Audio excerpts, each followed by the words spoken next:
Hello everyone, welcome back to our channel Rahul engineer.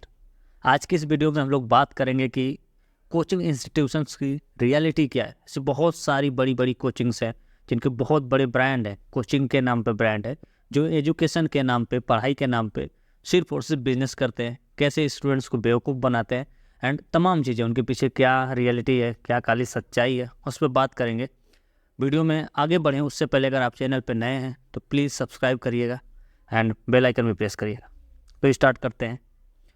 हम में से ज़्यादातर लोग अपने लाइफ में कभी ना कभी कोई कोचिंग करी होगी, कोई इंस्टीट्यूशन करी होगी, कोई ट्यूशन ली होगी, है ना। आखिर जब हम कोई कोचिंग करते हैं या फिर कोई ट्यूशन लगाते हैं, खुद की लगाते हैं, अपने बच्चों की लगाते हैं, जो भी है, तो उसके पीछे हमारा मोटिव क्या होता है। हम उस कोचिंग से, उस ट्यूशन से क्या लेना चाहते हैं जो हमें स्कूल में नहीं मिल पाता। आप खुद सोचो कि स्कूल में आपका बच्चा 6 घंटे पढ़ रहा है डेली, और कोचिंग में सिर्फ और सिर्फ 1 घंटे पढ़ रहा है। सेम टीचर पढ़ा रहा है, स्कूल में वही टीचर पढ़ा रहा है और उसकी अलग से कोचिंग है, उसमें वो बच्चा 1 घंटे पढ़ता है।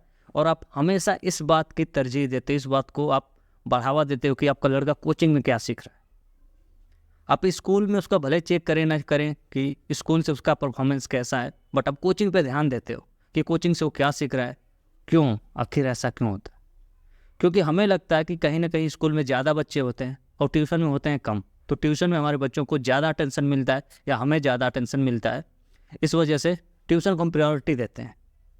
बट ये तो रही छोटी मोटी ट्यूशन और कोचिंग की बात। लेकिन जब आप थोड़े बड़े होते हैं, जब आप घर से बाहर निकलते हैं, जब IIT और नीट और UPSC जैसी कोचिंग्स के आप तैयार लाइक एग्ज़ाम्स की प्रिपरेशन करने के लिए आप उनकी कोचिंग में जाते हैं, जब आप दिल्ली और कोटा जैसे मशहूर शहरों में जाते हैं जो कोचिंग्स के हब हैं, जिनकी इतनी बड़ी बड़ी कोचिंग्स की बिल्डिंग हैं कि आप देख के हैरान रह जाएंगे। एक एक साथ एक बैच में आपके पास 2-2 हज़ार का बैच चलता है, 2 हज़ार स्टूडेंट्स एक बैच में बैठे हैं। आप सोचो कि एक स्टूडेंट्स उन 2 हज़ार के बैच में कैसा रहेगा। आप कोई भी ऐसी कोचिंग नहीं बता सकते जो ठीक ठाक हो और जिसकी फ़ीस 1 लाख से कम हो। मैं तो बहुत कम बता रहा हूँ। ऐसी ऐसी कोचिंग्स है, मैं नाम नहीं ले रहा किसी की भी, बट ऐसे ऐसे बड़ी बड़ी कोचिंग्स हैं जिनकी 1 साल की फीस 2 लाख, 2.5 लाख, 3-3 लाख रुपए तक। आखिर ऐसा क्या उसमें ऐसी गारंटी है कि आप उस कोचिंग में पढ़ लोगे तो आपका एग्जाम क्रैक हो जाएगा, कि आप IIT निकाल लोगे, आप UPSC निकाल लोगे? है ऐसा? नहीं। इसके पीछे बहुत बड़ा बिजनेस चल रहा है। इतनी बड़ी बड़ी बिल्डिंग्स उनकी बनी, आप देख के हैरान रह जाओगे। आखिर किसके पैसे से बनी है? जो स्टूडेंट्स आते हैं उनके ही पैसे से बनी है ना। जो टीचर उसमें पढ़ा रहे होते हैं, लाइक अगर आप IIT की कोचिंग देखी होगी, मैंने खुद करी है, मेरा खुद का एक्सपीरियंस मैं बता रहा हूँ। जो टीचर उसमें पढ़ा रहे हैं, लाइक अगर आप कोटा में हो, मैं तो कोटा में नहीं गया था, मैंने बनारस में कोचिंग करी थी। उस कोचिंग के भी रियलिटी के बारे में थोड़ी सी बताऊँगा।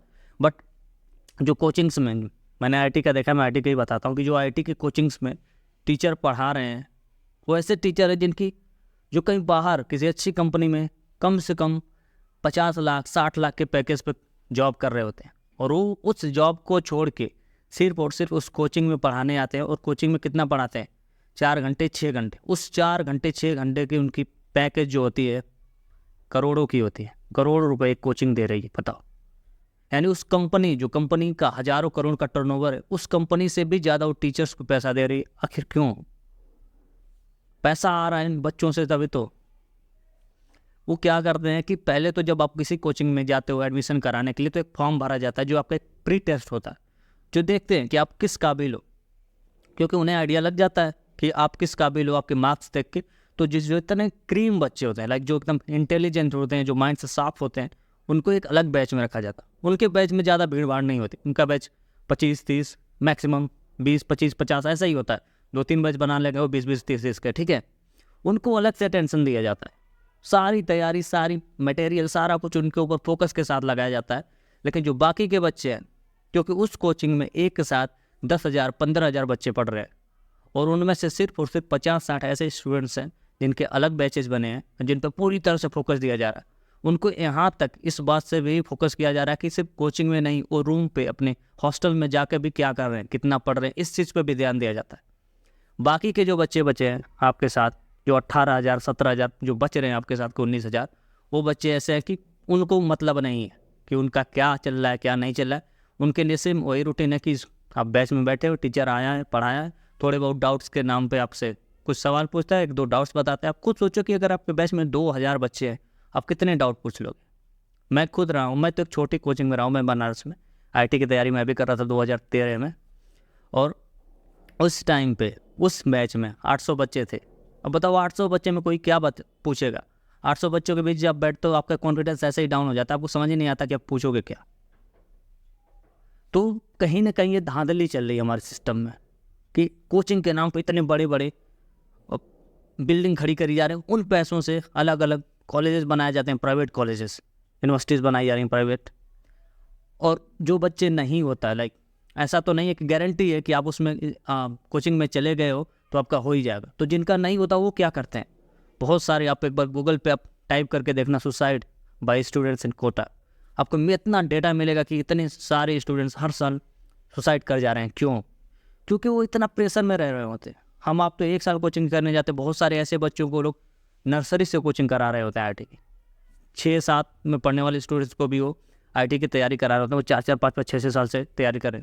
तो ये ज़रूरी थोड़ी कि 6 साल से 5 साल से तैयारी करें तो हो ही जाएंगे। अब उनके साथ 10,000 लोग, 20,000 लोग कर रहे हैं शुरू से 6 से, तो ऐसा थोड़ी कि 1 साल में सबका रिजल्ट आ जा रहा है, नहीं आ रहा है ना। वो रिजल्ट उन्हीं का आता है जो इंटेलिजेंट और साफ हैं, जिनको अगर कोचिंग ना भी दी जाती ना तो भी वो निकाल लेते हैं ऐसे। तो फिर जो बाकी लोग हैं उनके नाम पे कमाई हो रही है, जो बाकी के बच्चे उन्हीं के पैसों की कमाई हो रही है। क्योंकि इसमें गलती क्या है कि हम सारे जो जैसे जितने भी लोग हैं न्यूज़पेपर देखते हैं, सोशल मीडिया देखते हैं, हर जगह वो अपने इस तरह से एडवर्टीजमेंट कराते हैं कि लाइक एक बच्चा टॉप करता है आईटी, आप देखोगे उस एक सिंगल बच्चे का जिसने आईटी टॉप किया, बहुत सारे इंस्टीट्यूट अपने पे लगा देते हैं लाइक कि मेरे कोचिंग से पढ़ा है, मेरे कोचिंग से पढ़ा है। तो जिनका जिनका सिलेक्शन हो गया उनको तो टॉप में मिल जाती है कि लाइक वो भगवान हो गए हैं, वो तो सारी कोचिंग में पढ़े हैं।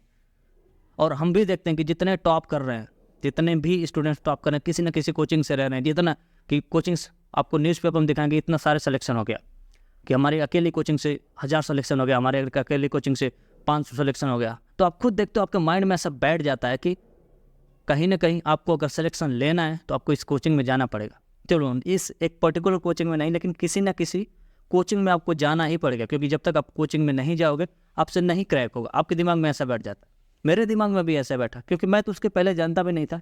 मेरा एक दोस्त था, उससे मेरी थोड़ी सी उस बात पर डिस्कशन हुई और उसने कहा कि कोटा में बहुत बढ़िया कोचिंग चलती है। एंड मैंने इस बारे में सोचा भी नहीं कि लाइक कि वो एग्ज़ाम कितना टफ है, मुझसे बिना कोचिंग के होगा या नहीं होगा, मैंने सोचा भी नहीं।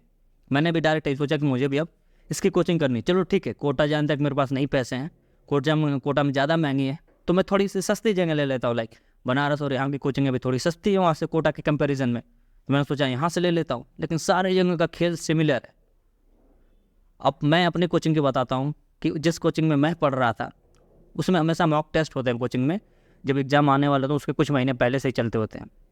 तो जो लोग मॉक टेस्ट में ज़्यादा नंबर लाते थे, लाइक जो टॉप 10 या टॉप 20 में होते थे, जब हमारे कोचिंग का रिजल्ट आता है आईआईटी का, उसमें उनका कहीं नाम नहीं होता। उसमें पता नहीं कहाँ से ऐसे नाम आ जाते हैं जो हमारे कोचिंग में कभी थे ही नहीं। अब आप खुद बताओ कि आपके बैच में 10 लोग 20 लोग हैं और उनमें से जो बंदा टॉप कर रहा है, कोई एक दो टॉप कर रहे हैं, ठीक है, लेकिन जो रिजल्ट आता है उसमें वो 1-2 रहे ही नहीं। कोई ऐसे बंदे आ जाए जो आपके कोचिंग से बिलोंग ही नहीं करते हैं, तो आप इस बारे में क्या सोचोगे? आपको पता चलेगा ना कि वो कहीं ना कहीं से तो इसके साथ धांधली हो रही है और रिजल्ट्स को ऐसे ग्लोरीफाई करके दिखाया जा रहा है जो रियलिटी में एग्जिस्ट नहीं कर रहा है। और बहुत जगह ऐसा प्रूफ मिला है कि ये रिजल्ट्स खरीदे जाते हैं। कोचिंग उन स्टूडेंट्स से डील करती है कि लाइक हम तुम्हें 20 लाख रुपए दे रहे हैं, हम तुम्हें 1 करोड़ रुपए दे रहे हैं, तुम बताओ कि हमारी कोचिंग से पढ़ो। यहाँ तक कि अगर उन्होंने कोचिंग नहीं भी ली है तो कहीं ना कहीं अपनी कोचिंग में उनका फर्जी डॉक्यूमेंट बना देते हैं कि हमारे यहाँ ये लाइक ऑनलाइन मोड से पढ़ रहे थे, हमारे यहाँ इस मोड से पढ़ रहे थे, या हमारे यहाँ ये डाउट क्लियर के क्लास लेते थे। ऐसे तमाम चीज़ें हैं। कोई स्टूडेंट्स भी ऐसे होशियार होते हैं जो 3-3, 4-4 कोचिंग से अपना साइन कर लेते हैं पैसे लेके, और बता देते हैं कि इस वाली कोचिंग में मैं डाउट क्लियर का क्लास करता था, उस वाली कोचिंग में मैं फिजिक्स की करता था, उस वाली कोचिंग में मैं मैथ का करता था। तो इतना बड़ा धांधली चल रहा है। तो जब भी आप अपने बच्चों की कोचिंग के लिए भेजें या खुद कोचिंग के लिए जा रहे हैं, प्लीज़ बड़े बड़े नाम देख कर ना जाएं, क्योंकि ऐसे बहुत सारे न्यूज़ आते हैं लाइक कि कोई किसान है अपनी खेत और ज़मीन बेच के अपने बच्चों को भेजा है कोटा, वो बच्चा 2 साल 3 साल तैयारी करता है और नहीं होता है और वो सुसाइड कर लेता है। बताओ क्या होता है इसके बाद, उसके घर वालों पे क्या गुजरती। ज़रूरी नहीं है कि अगर आपका नहीं होता, लाइक आपका IIT नहीं होता, आपका UPSC नहीं होता है, तो ऐसा थोड़ी कि ज़िंदगी ख़त्म हो जाती, नहीं। आप उस चीज़ को पाते तो भी आपकी ज़िंदगी अच्छी होती, लेकिन ऐसा नहीं कि उस चीज़ को आप पा जाते तो आपका सब कुछ हो जाता। ऐसा कभी नहीं होने वाला। चाहे आप IIT कर लो, आप IAS बन जाओ, IPS बन जाओ, कुछ भी बन जाओ, ऐसा नहीं कि आप IAS बन गए तो आपकी लाइफ की सारी प्रॉब्लम्स खत्म हो गई, आपकी सारी इच्छाएं पूरी होगी, ऐसा कुछ नहीं है। जिस दिन आपका रिजल्ट निकलेगा, जब आपकी ज्वाइनिंग होगी, तब तक आपको शायद लगे कि हाँ सारा कुछ पूरा हो गया है, लेकिन उसके बाद फिर से नए चैलेंजेस शुरू हो जाते हैं। तो लाइफ एक जर्नी है और सफलता उसकी एक छोटी सी पड़ाव है। उसको हर बार आपको आगे बढ़ना होगा और बढ़ना होगा, और हमेशा आपको छोटी छोटी सफलताएँ आपको मिलेंगी, उस बीच आपको असफलताएँ भी मिलेंगी, दोनों को साथ लेके चलना चाहिए। तो मुझे लगता है कि कहीं न कहीं हमारे एजुकेशन सिस्टम में प्रॉब्लम है, सरकार को भी इस पे ध्यान देना चाहिए। सरकार कहाँ से ध्यान दे? सरकार के जो मंत्री हैं, उनके खुद के कोचिंग इंस्टीट्यूशन चल रहे हैं। बहुत सारे ऐसे कोचिंग इंस्टीट्यूशन हैं, जो मंत्री लोग हैं, उनके ही है। सरकार कहाँ से एक्शन ले? तो इस पे ज़रूर एक्शन लेना चाहिए। वीडियो आपको अच्छी लगी हो, तो प्लीज़ शेयर करिएगा। अगर कुछ ऐसी चीज़ें हैं जो आपको नहीं अच्छी लगी हो, जो गलत लगी हो, तो प्लीज़ आप कमेंट में बताइएगा। आपका स्वागत है। मिलते हैं अगले वीडियो में, तब तक के लिए बाय बाय। Thank you.